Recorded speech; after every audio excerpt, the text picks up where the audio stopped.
इतना जो मुस्कुरा रहे हैं, कौन सा गम है जो छुपा रहे हैं सोमनाथ जी? हम कोई नहीं छुपा रहे। मुझे याद है राजीव रंजन जी का शो जब 2000 जो मेरे चुनाव में हुआ 2025 में, जब ये कहते थे कि भाई पूरी दिल्ली में 2 सीट तो कंफर्म है, एक सोमनाथ भारती का और एक सौरभ भारद्वाज का। और दोनों हार गए।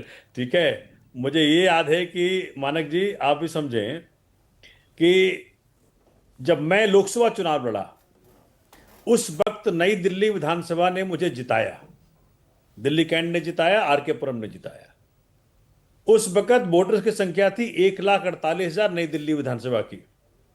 जब 9 महीने बाद चुनाव हुआ नई दिल्ली विधानसभा का, जहां माननीय केजरीवाल साहब लड़े चुनाव, तो वोटर की संख्या घटी, कितनी हो गई? 1,02,000। 40,000 वोट इन्होंने काट दिए। तो जो SIR इन्होंने बाकी जगहों पे किया है कह कह के, यहां बगैर कहे किया था इन लोगों ने। तो मैं तो ये देख रहा हूं कि जो एनालिसिस करते हैं, किसी दिन आप बिल्कुल अलग भाव में डेमोक्रेसी को कैसे बचाया जाए। देखिए, काम करके आदमी वोट मांगे और जनता दे, बिल्कुल स्वीकार है। लेकिन जिस प्रकार से चीजें हुई हैं, लेकिन बड़ा बड़ा आश्चर्यचकित मैं भी हूं कि इन सब के बावजूद भी, मतलब ये अगर टुडे चाणक्य दिखा रहा है 8% वोट मुस्लिमों का जा रहा है बीजेपी को और दलितों का वोट जा रहा है बीजेपी को, ये असंभव सा है डेटा। ये मुझे नहीं लगता कि ये कोई रियल डेटा है।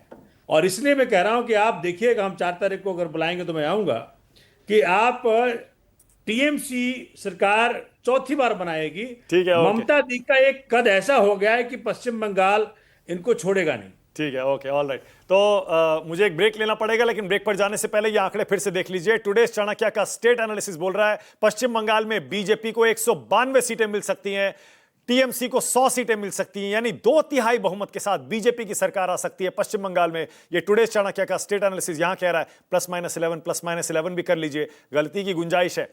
गलती हो भी गई तब भी बीजेपी की सरकार तय है। टुडे चाणक्य का एनालिसिस ये बोल रहा है। या असम में भी देखिए, बीजेपी को टुडे चाणक्य का स्टेट एनालिसिस 102 सीटें दे रहा है 126 में से, यहां भी प्रचंड बहुमत बीजेपी को।